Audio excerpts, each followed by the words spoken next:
नमस्कार। आपका हमारे चैनल पर स्वागत है। मेरी कलम। आज की लघु कथा का विषय है भगवान है। रविवार का दिन था तो श्रीमती जी ने बोला, सुनो जी, आज रविवार है, क्यों ना हम बेदला माता के दर्शन कराएं।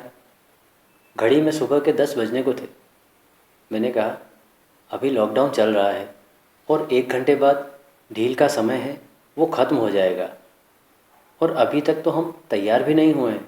याद है ना, पिछली बार जब हम आते समय लेट हो गए थे तो पुलिस वाले अंकल ने हमें क्या कहा था।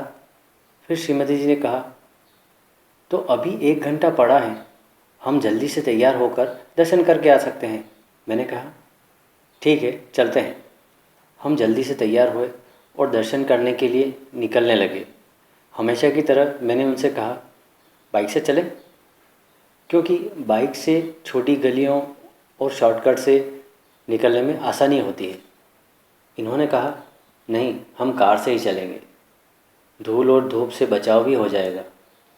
इनकी बात मान हम कार से निकल पड़े। घर से थोड़ी ही दूर चले थे कि हमने देखा एक बाइक सवार तेज़ी से एक कार से टकरा गया है। वह जिस जगह टकराया था वह मेन रोड थी और हम गली से निकलकर उस रोड पर आ रहे थे। वह एक्सीडेंट हमारे लेफ़्ट साइड में हुआ था और हमें राइट साइड जाना था। हम गाड़ी टर्न कर जाने लगे, थोड़ा आगे जाकर रुके और पीछे वाले कांच से देखने लगे। वहाँ 4-5 लोग थे जिन्होंने उसे उठाया। श्रीमती जी ने कहा, हम चलकर देखते हैं, अगर उसे कुछ ज़रूरत हो तो हम मदद कर सकते हैं, उसे हॉस्पिटल ले जा सकते हैं। मैंने कहा, रहने दो, वहाँ पर लोग मौजूद हैं, वो उसकी मदद कर देंगे। इन्होंने कहा, एक बार चलकर देखें तो सही।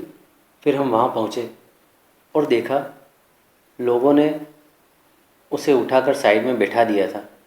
सभी लोग सोशल डिस्टेंस पर थे और वह व्यक्ति अपने एक हाथ से दूसरे हाथ को थामे बैठा था। मैंने गाड़ी से बाहर निकलकर पूछा, भाई ज़्यादा लगी तो नहीं? तभी एक सज्जन ने कहा, आप इन्हें हॉस्पिटल ले जाने आए हैं? मैंने कहा, हाँ, हम इनको हॉस्पिटल ले जाने आए हैं। और उस व्यक्ति को हमने कार में बैठाया और हॉस्पिटल के लिए चल पड़े। मैंने कहा, भाई आपके किसी रिश्तेदार का नंबर बताइए जिनको सूचना दे सकूँ। उन्होंने नंबर बताया और मैंने उनसे नाम पूछा। उन्होंने अपना नाम कुतुब बताया। उस समय श्रीमती जी को नाम समझ में नहीं आया था। उन्हें लेकर श्रीनाथ हॉस्पिटल गए, डॉक्टर को दिखाया, एक्सरे हुआ।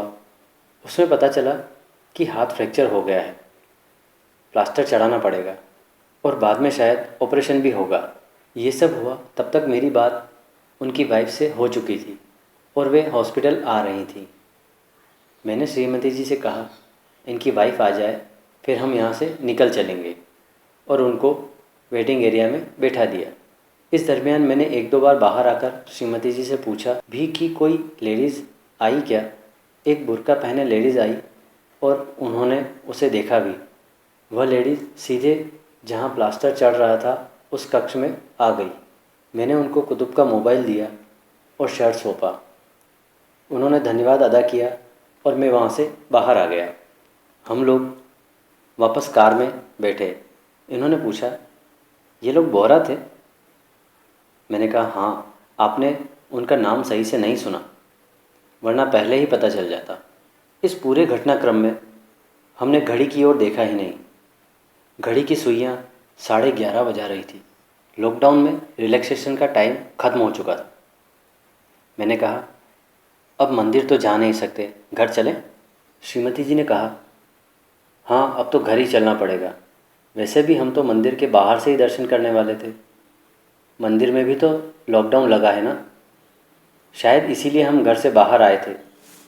इस पूरे वाक़ये से एक बात तो तय है कि ईश्वर, अल्लाह, गॉड जैसी कोई शक्ति अवश्य है जो हमें दिखाई नहीं देती, पर हमारे लिए आगे से आगे समय समय पर व्यवस्थाएं बैठाती रहती हैं।